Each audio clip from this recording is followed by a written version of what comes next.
You're listening to a New York Yankees episode of the Jacob Valk Show. He's breaking down the team's latest goings-on as only he can. Follow him on Twitter at RealJacobValk.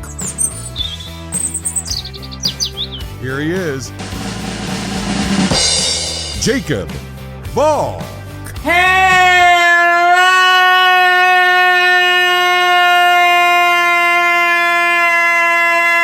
Hello, Yankees fans! Welcome to another Yankees episode of the Jacob Valk Show. I am the Jacob Valk, and you're not. When we last spoke 2 weeks ago, the Yankees were in good shape. They had just swept a really good White Sox team. They had won 6 straight. They were 28-19. It seemed like they were a really, really good team. Now, they look like one of the worst teams in baseball. In this huge, and I mean huge, homestand, the Yankees went 2-5. They get swept by the Red Sox. They split the series against the Rays. I didn't mind that. I would have settled for a split. In a perfect world, you'd win the series, but given what they did before that series started, I would have taken a split. I mean, how on God's green earth do you get swept by the Detroit Tigers? These aren't your father's Tigers with Alan Trammell and Lou Whitaker. This is a dreadful Tigers team. That may be the last sweep they get all year. The reality is, this group of guys are an embarrassment to the uniform. Obviously, they have some good players, okay? I'm not knocking Judge. I'm not knocking Cole. I'm not knocking Chapman. Okay, we all know the good players on this team. But on any given night, you can look at the bottom half of a Yankees lineup and you'll just shake your head. How are these guys starting? How is Clint Frazier, the man with a 185 average, starting? How is Rougned Odor, the man with a 180 average, starting? How is Brett Gardner, the man with a 190 average, starting?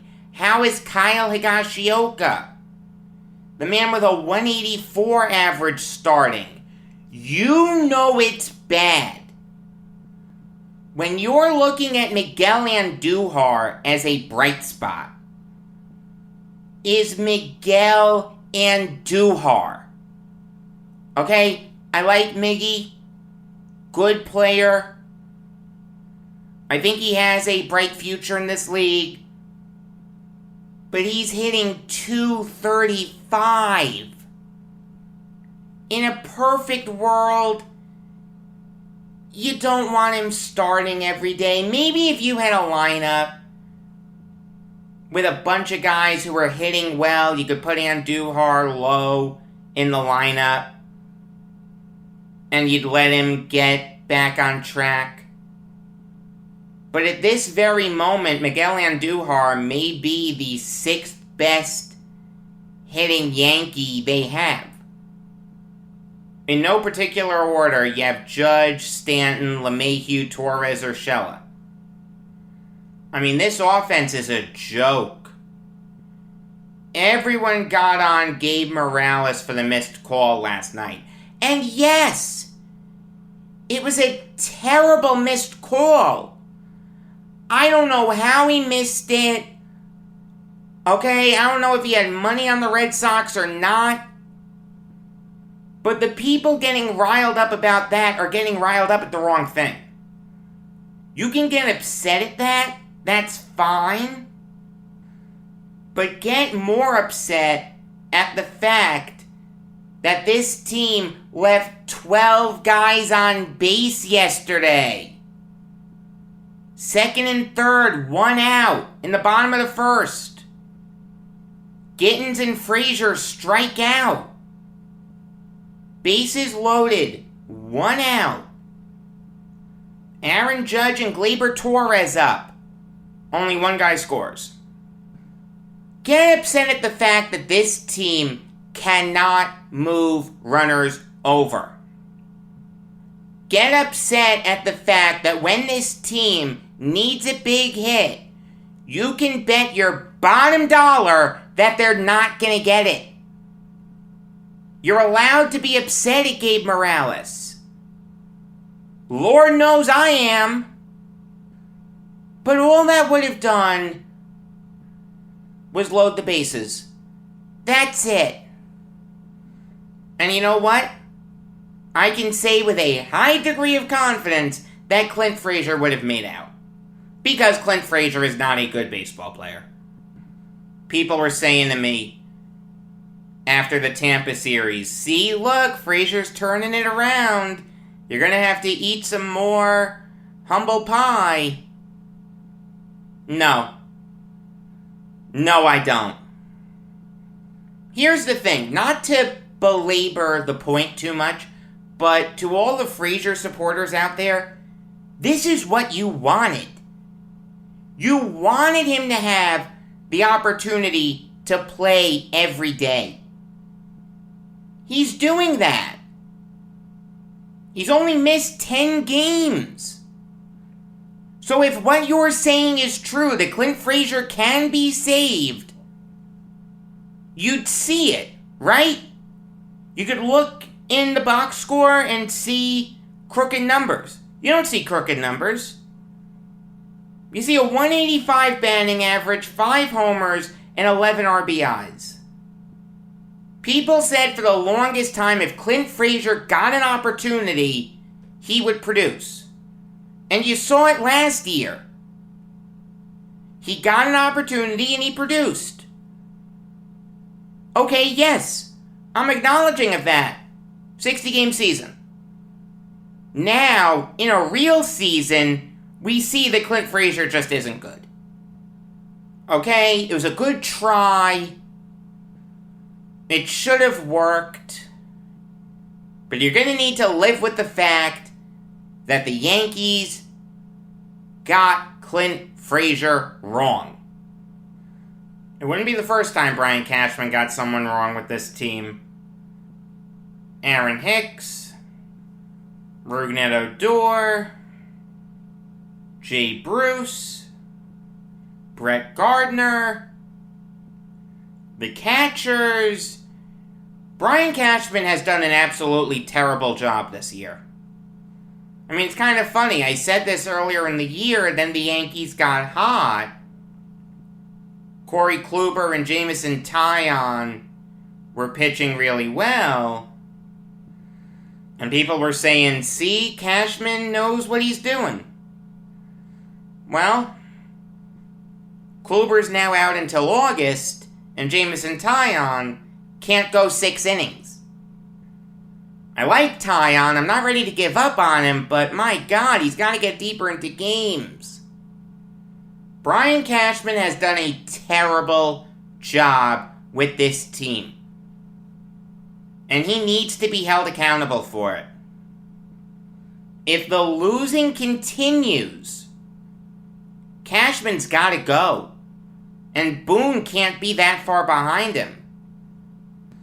After the terrible call by Gabe Morales, Phil Nevin, a guy who's recovering from the coronavirus, showed more fire over that egregiously missed call than the freaking manager. That's inexcusable. 2 of your coaches got tossed. What does Boone do?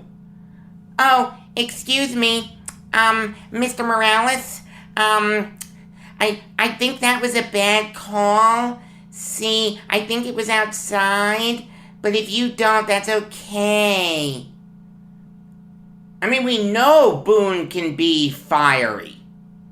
His guys are savages in the box. Where was that yesterday? Is Boone defeated? Has Boone given up? You cannot have the freaking manager being the least upset guy in that dugout. And I was there yesterday. I can say that Aaron Boone was the least upset out of everyone in the Yankees dugout. You're the manager. Get upset. Get angry. Turn your cap around. Kick dirt. Swear like a sailor. Get angry.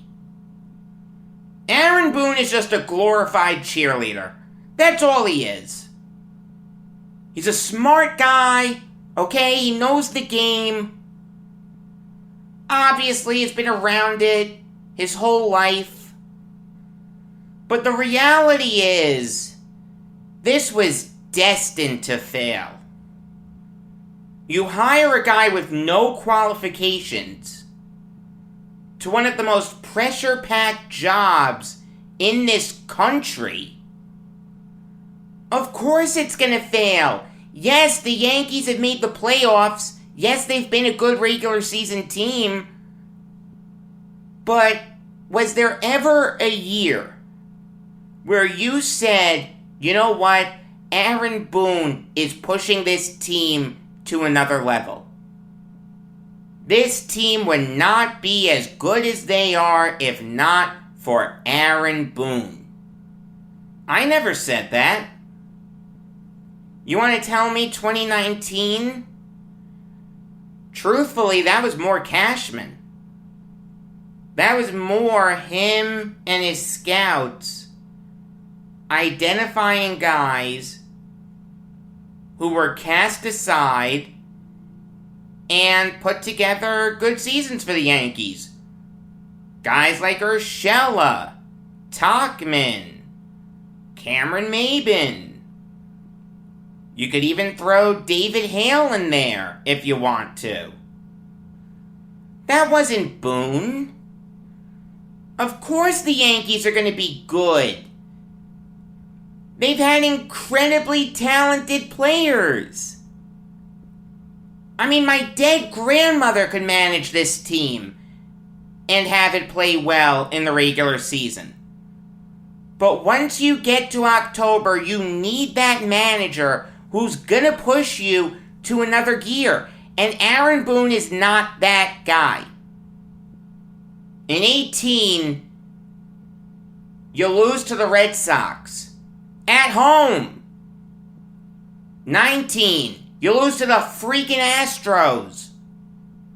20, you lose to the freaking Rays. Let's start an opener in game 2. Num num num num. That's a good idea. Num num num num. My Aaron Boone accents change in case you couldn't figure it out. The guy got the job because he's a great communicator, and he had a home run off Tim Wakefield. Great. Fantastic. There are more important things to being a manager than communicating. And you get the sense that these guys just aren't playing for him. If they were, they'd get more big hits. I mean, we're close to getting to that point where I'm going to call for Cashman's and Boone's heads. Look, if they don't win a World Series this year, they should be gone. But if this team continues this downward spiral, they slip to under 500, which is very possible. They're only 2 games over 500. I may call for their heads sooner. I saw something on Twitter that basically intimated that Aaron Judge is going to be the next Don Mattingly. Great player, but the Yankees just couldn't put a good team around him. It's possible. If Judge's career continues on this trajectory, we're going to look at him as a great player, maybe a Hall of Famer. God only knows what his career stats are going to look like 10 years from now. 99 will be retired, and we'll have a Judge plaque in Monument Park, but was never able to win the last game of the season. There's no question that he's had more playoff success than Mattingly. But if all you have to show for your efforts are 2 ALCS losses to the freaking Astros, that's bad. I mean, here's the thing. I don't know what can be done to fix this team. You can't wave a magic wand and poof, Mike Trout is now patrolling center field and Whit Merrifield is now at second base. I don't think there's anything that can be done to fix this. Except these guys stepping up and producing with runners in scoring position, moving guys over, getting big 2-out RBIs. People are getting on DJ LeMahieu for not doing that anymore. Okay, LeMahieu isn't having a great season, there's no question. But DJ LeMahieu is not what's wrong with this team. They have bigger issues. I mean, I'll even take it a step further.